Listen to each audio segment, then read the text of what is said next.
আসসালামু আলাইকুম শিক্ষার্থীরা, সবাইকে স্বাগতম করছি অর্জন কর্তৃক আয়োজিত এসএসসি 2026-এর অর্থনীতি কমপ্লিট কোর্সের এবং ধারাবাহিক 3টা ভিডিওর পর আছে তার চতুর্থ ক্লাস। এবং আজকের ক্লাসের টপিক হচ্ছে অধ্যায় 6 জাতীয় আয় ও এর পরিমাপ।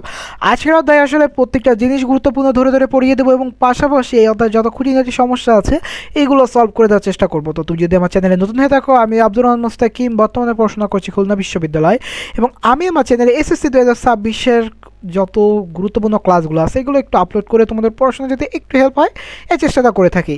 তো তুমি যদি ফেসবুক পেজ থেকে দেখে থাকো অবশ্যই ফেসবুক পেজটাকে একটু ফলো করে দিও, আর যদি ইউটিউব চ্যানেল থেকে দেখে থাকো অবশ্যই চ্যানেলটাকে একটু সাবস্ক্রাইব করে দিও। তো চলো, আসলে এই যে কমপ্লিট কোর্স তোমরা জানো যে পিডিএফটা আমি যে দাগানো পিডিএফটা কীভাবে পাবে, একদম প্রত্যেকটি ধারাবাহিক ক্লাস একটি করে পাসওয়ার্ড দিয়ে দেওয়া হচ্ছে এবং কোর্স শেষে আসলে একটা পিডিএফ দিয়ে দেওয়া হবে। এই পিডিএফটা ওই যে পাসওয়ার্ড দিয়ে আনলক করা যাবে এবং তোমরা ওই পাসওয়ার্ড দিয়ে আনলক করে তোমরা ক্লাসগুলো করতে পারবে। এটা দ্বারা দুইটা জিনিস প্রমাণিত হবে যে তোমরা সম্পূর্ণ ক্লাস করেছো এবং তোমরা যে পিডিএফটার প্রতি তোমাদের গুরুত্ব বেশি উল্লেখিত হবে। তো চলো বেশি কথা না বাড়িয়ে ভিডিওটি শুরু করা যাক।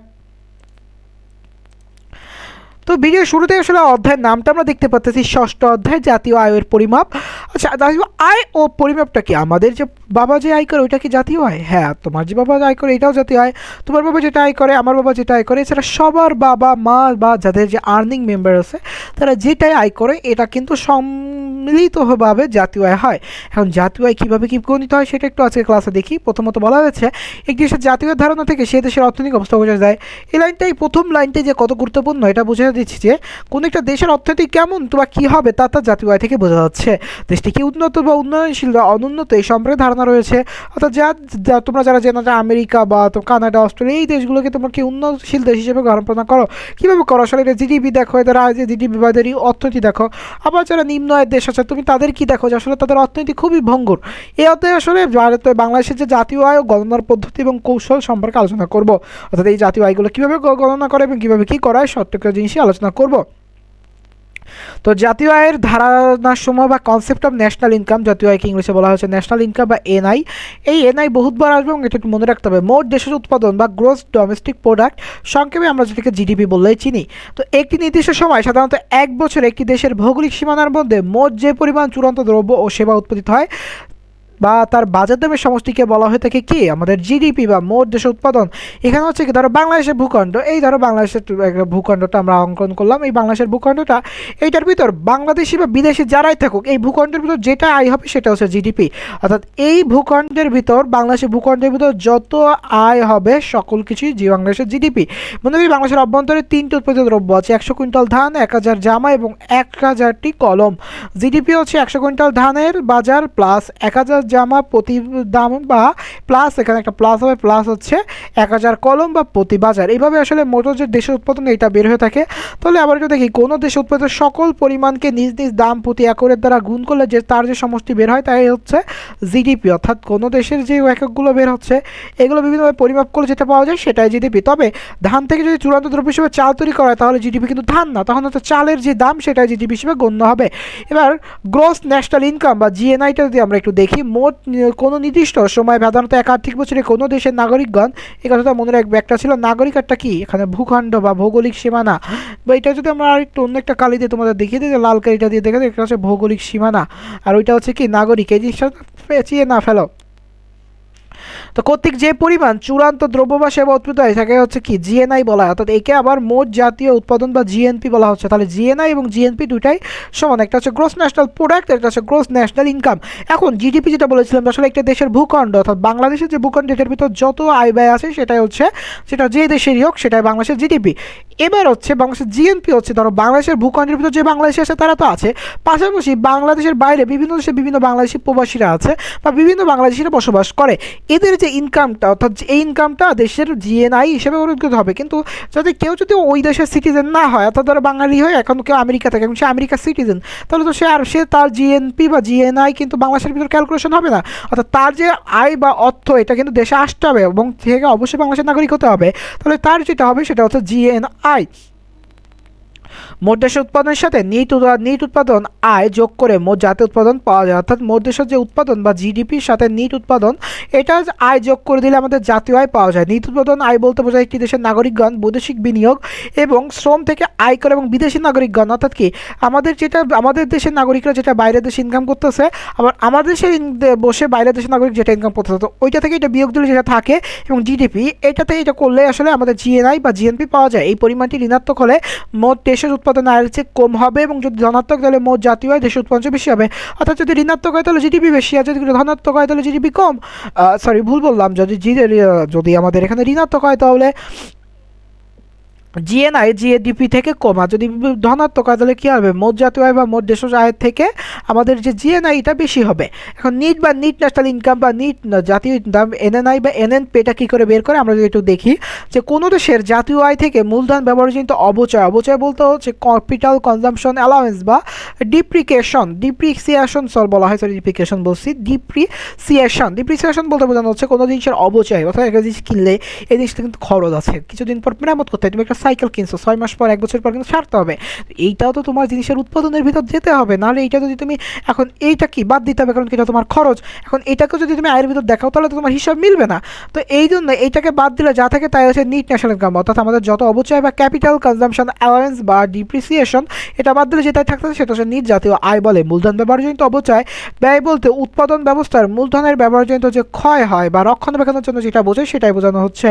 এখন আমাদের মোট দেশের ইনকামের একটা চার্ট দেওয়া আছে, এটা তোমাদের বইয়ের চার্ট, এবং তোমরা দেখা যায় মোট দেশের জিডিপি সাথে কি বিদেশিদের ইনকাম এবং দেশে কর্মরত বিদেশিদের ইনকাম, এটা বি থেকে একটা যোগ হচ্ছে, এটা বিয়োগ হচ্ছে, এটা দিলে কি জিএনআই পাওয়া যাচ্ছে। এখন জিএনআই থেকে যখন সিসিএ বা ডিপ্রিসিয়েশন বাদ দেওয়া হয় তখন এটা অবচয়িত বাদ দিলে তখন ঠিক এনএনআই বা নিট ন্যাশনাল ইনকাম বা মোট জাতীয় ইনকাম বা এ থেকে যখন পরোক্ষ কর বা ইনকাম ট্যাক্স বাদ দেওয়া হয় তখন যেটা থাকে সেটা কি, সেটা হচ্ছে জাতীয় আয় বা ন্যাশনাল ইনকাম। তাহলে আমরা একদম সহজ ভাষায় বুঝে নিলাম যে কীভাবে কী কোনটা কাজ করে এবং কীভাবে কী ফাংশন কাজ করে থাকে। এবার যদি মোট দেশের উৎপাদন বা মোট দেশের উৎপাদন পরিমাণ পদ্ধতি কীভাবে করা হয়, কয়েকটি পদ্ধতি হচ্ছে, একটা হচ্ছে আয় পদ্ধতি, একটা হচ্ছে উৎপাদন পদ্ধতি, একটা হচ্ছে ব্যয় পদ্ধতি। উৎপাদন, আয় এবং ব্যয়, measurement of the gross domestic product, production income and expenditure approach. মোট দেশের উৎপাদনের মোট 3 ভাবে ভাগ করা যায়। কীভাবে কি, প্রথমত হচ্ছে উৎপাদন পদ্ধতি বা প্রোডাকশন অ্যাপ্রোচ, আয় পদ্ধতি ইনকাম অ্যাপ্রোচ অ্যান্ড ব্যয় পদ্ধতি এক্সপেন্ডিচার অ্যাপ্রোচ। এখন উৎপাদন পদ্ধতি বা প্রোডাকশন অ্যাপ্রোচটা যদি একটু দেখি, সেটা কি একটি দেশের অর্থনীতি কয়েকটি গুরুত্বপূর্ণ খাতে বিভক্ত থাকে। এখন এই খাত এক বছর উৎপাদিত যে দ্রব্য বা সেবার মূল্য যোগ করলে যেটা পাওয়া যায় সেটা হচ্ছে তার মোট উৎপাদন বা মোট উৎপাদন পদ্ধতি। বাংলাদেশের উৎপাদন পদ্ধতি 15টি খাতে বিভক্ত করা হয় এবং খাতওয়ারি উৎপাদন মূল্য নির্ধারণ করা হয়। অবশেষে 15টি খাতের উৎপাদনের মূল যোগ করে মোট দেশের উৎপাদন নির্ধারণ করা যায়। এখন আয় পদ্ধতিতে যদি দেখি, আয় পদ্ধতিতে বা ইনকাম অ্যাপ্রোচ কীভাবে কাজ করে, এই পদ্ধতিতে মোট দেশের উৎপাদন কার্যে ব্যবহৃত উপকরণ প্রাপ্তি আয়ের সমষ্টি কাজ করে থাকে। উৎপাদন ক্ষেত্রে ব্যবহৃত মৌলিক উপকরণ ভূমি, শ্রম, মূলধন, সংগঠন। কি কি? ভূমি, শ্রম, মূলধন, সংগঠন থেকে প্রাপ্ত ভূমি থেকে কী পাচ্ছি? খাজনা। শ্রম থেকে কী পাচ্ছি? মজুরি। মূলধন থেকে কী পাচ্ছি? সুদ। এবং সংগঠন থেকে কী পাচ্ছি? মুনাফা। প্রত্যেকটা জিনিস যোগ করলেই আমাদের এখান দেওয়া হচ্ছে যে মোট দেশের, এটা কিন্তু একটা সূত্র, অর্থাৎ এই সূত্র দ্বারা আমাদের মোট যে দেশ বের করা যায়, মোট দেশের উৎপাদন খাজনা যোগ মজুরি যোগ সুদ যোগ মুনাফা।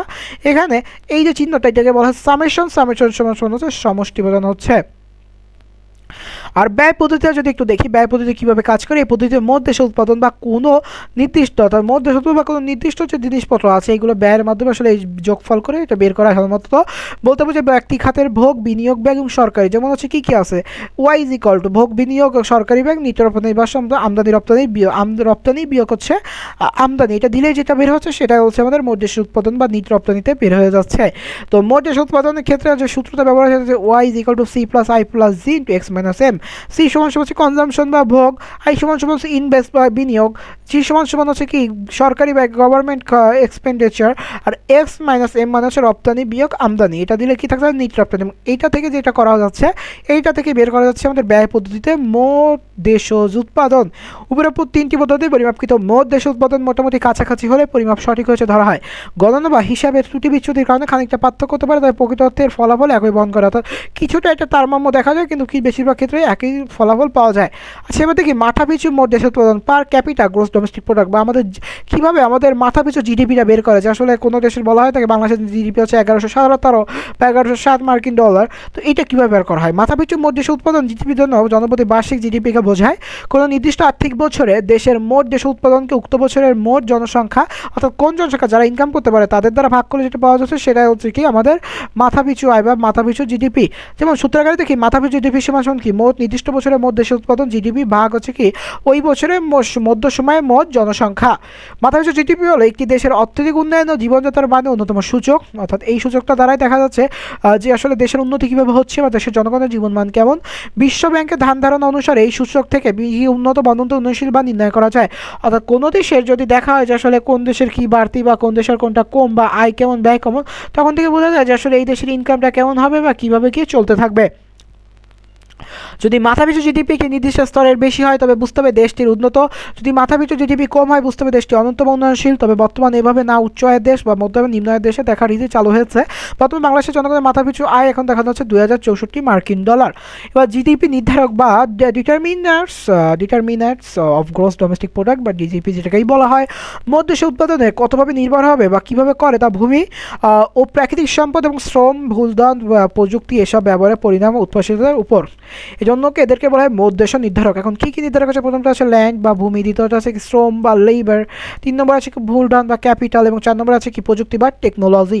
প্রত্যেক জিনিসই আমরা বিস্তারিত পড়ব। তো মোট দেশ উৎপাদনে ভূমি ও প্রাকৃতিক সম্পদের উপর নির্ভর করে। প্রাকৃতিক সম্পদের পর্যাপ্ত ব্যবহার সম্ভব হলে এবং কৃষিপণ্য উৎপাদনের জন্য প্রয়োজনীয় উর্বর ভূমি থাকলে দেশের উৎপাদন বৃদ্ধি পাবে। অর্থাৎ কী বোঝানো হচ্ছে যে আমাদের দেশের উৎপাদন সেটা কি প্রকৃতির উপর নির্ভর, এবং প্রকৃতিতে পর্যাপ্ত পরিমাণ সম্ভব হলে কৃষিপণ্য উৎপাদনের জন্য প্রয়োজনীয় উর্বর ভূমি থাকলে দেশের উৎপাদন বৃদ্ধি পাবে। যদি আমার পর্যাপ্ত ভূমি থাকে আমার উৎপাদন বাড়বে, যদি না থাকে উৎপাদন বাড়বে না। ফলে ভূমি ও প্রাকৃতিক সম্পদ দেশের উৎপাদনের জন্য গুরুত্ব নির্ধারণ। হ্যাঁ, যদি আমার ল্যান্ড এবং আমাদের যে প্রাকৃতিক সম্পদ যদি পর্যাপ্ত থাকে সেক্ষেত্রে কি আমার উৎপাদন বাড়বে বা কমবে, এটা নির্ধারক হিসেবে কাজ করে। এবার যদি লেবার দেখি, কোনো দেশের মোট শ্রমিক দেশের উৎপাদন একটি গুরুত্বপূর্ণ নির্ধারক। অর্থাৎ কীভাবে গুরুত্বপূর্ণ নির্ধারক সেটা যদি আমরা একটু দেখি, যে দক্ষ কর্মশ্রম বা মোট দেশের উৎপাদনের বৃদ্ধি সহায়ক। অর্থাৎ শ্রমিকের সংখ্যা যদি বাড়ে এবং সে যদি প্রযুক্তি ব্যবহারে জানে এবং প্রশিক্ষণপ্রাপ্ত হয় তবে দেশের উৎপাদন কি মোট দেশের সহায়ক হিসেবে ব্যবহৃত হচ্ছে। এবং মূলধন কি? মূলধন হচ্ছে মোট দেশের উৎপাদন গুরুত্বপূর্ণ মৌলিক নির্ধারক। অর্থাৎ অবশ্যই প্রয়োজন আজকের উন্নত দেশ সময়ে মোট দেশের উৎপাদন বৃদ্ধির মূলে মূলধন কাজ করে। আবার অনুন্নত উন্নয়নশীল দেশের মূলধনের অভাবের কারণে মোট জাতীয় আয় বা মোট দেশ উৎপাদনে বৃদ্ধি করতে পারে না। তাই মূলধন মোট দেশ উৎপাদনের একটি গুরুত্বপূর্ণ নির্ধারক। এবং last but not the least, প্রযুক্তি বা টেকনোলজি হচ্ছে প্রযুক্তির উপর দেশের যে আমাদের উৎপাদন আছে বা এটা বহু অংশে নির্ভর করে। কারণ কি এখন সব কিছু হচ্ছে টেকনোলজি বেসড, যেমন নতুন কিছু আবিষ্কার, যন্ত্রপাতির ডিজাইন, দম্পতির দক্ষতার উন্নতি, নতুন মালামাল আবিষ্কার ইত্যাদি যা যা আছে। উদাহরণস্বরূপ কৃষিখাতে চিরায়ত বীজের উচ্চ ফলনশীল রয়েছে বা উফসি, ও আমরা কিছু নির্ধারক বাদ দিয়ে গেছে যেটা আমরা পরবর্তী দেখে নিচ্ছি। বীজ ব্যবহার করে ধানের উৎপাদন বহুগুণ বৃদ্ধি পেয়েছে। এবং একইভাবে জাতের বিভিন্ন বীজ রয়েছে, অর্থাৎ এইগুলোকে টেকনোলজি বেসড। এবং এই যে আমাদের একটু এক্সট্রা ফ্যাক্ট বা এক্সট্রা এক্স ফ্যাক্টর হিসেবে কাজ করতেছে সেটার জন্য কি প্রযুক্তি। কারণ কি প্রযুক্তি দ্বারাই তো আমাদের এই যে উচ্চ ফলনশীল জাতগুলো আবিষ্কার হয়েছে। এবং 5 নম্বর হচ্ছে সচলতা, যেটা আমরা মিস করে গেছিলাম। মোবিলিটি, এটা অর্থনৈতিক পিছিয়ে পড়া অর্থনীতিশীল অর্থনৈতিক কার্যক্রম থেকে সম্পদ সরিয়ে নতুন প্রসার মান অর্থনৈতিক কার্যক্রমে সম্পদ ক্ষমতার উপর মোট দেশ নির্ভর করে। অর্থাৎ কি যে পাট চাষ আমাদের দেশে কিন্তু পাট চাষ করে যদি এখন বাদ দিয়ে আমরা ধান, গম, ভুট্টা চাষ করি তাহলে কি আমাদের বেশি উৎপাদন বা বেশি মুনাফা পাওয়া যাবে। তাহলে আমাদের নির্ধারকগুলো আমরা দেখে নিলাম। এবার জিডিপি হিসাব বহির্ভূত বিষয়াবলী বা factors not include in GDP calculation. কোনো নির্দিষ্ট সময় একটি অর্থনীতির চূড়ান্ত পর্যায়ে উৎপাদিত দ্রব্য বা সেবার বাজার মূল্যের সমষ্টি মোট জিডিপি বলা হয়। একটু আগেই পড়েছি। জিডিপি গণনার ক্ষেত্রে নিম্নোক্ত উদাহরণসহ কখন অন্তর্ভুক্ত, যেমন হচ্ছে মূলধন লাভ ক্ষতি বা ক্যাপিটাল গেইনস অ্যান্ড লসেস। কী সময়ের পরিবর্তনের জাতীয় সম্পদ বা উৎপাদন প্রতিষ্ঠানের উপকরণ বা উৎপাদিত পণ্যের মূল পরিবর্তন ফলে বা লাভ বা ক্ষতি হতে পারে।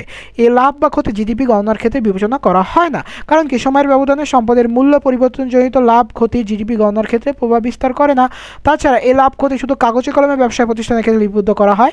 যে প্রতিষ্ঠান লাভ যতটুকু অন্য প্রতিষ্ঠানের সমপরিমাণ ক্ষতিও হয়। ফলে জিডিপি গণনার লাভ ক্ষতি প্রভাব শূন্য।